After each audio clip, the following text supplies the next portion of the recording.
Snoring is often neglected. Snoring is actually associated with a serious condition called sleep apnea.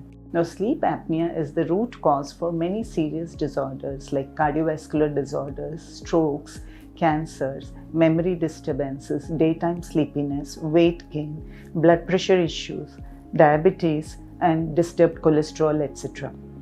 So please tell your family member if he or she is snoring to go for one-night evaluation that is called sleep study or PSG, polysomnography.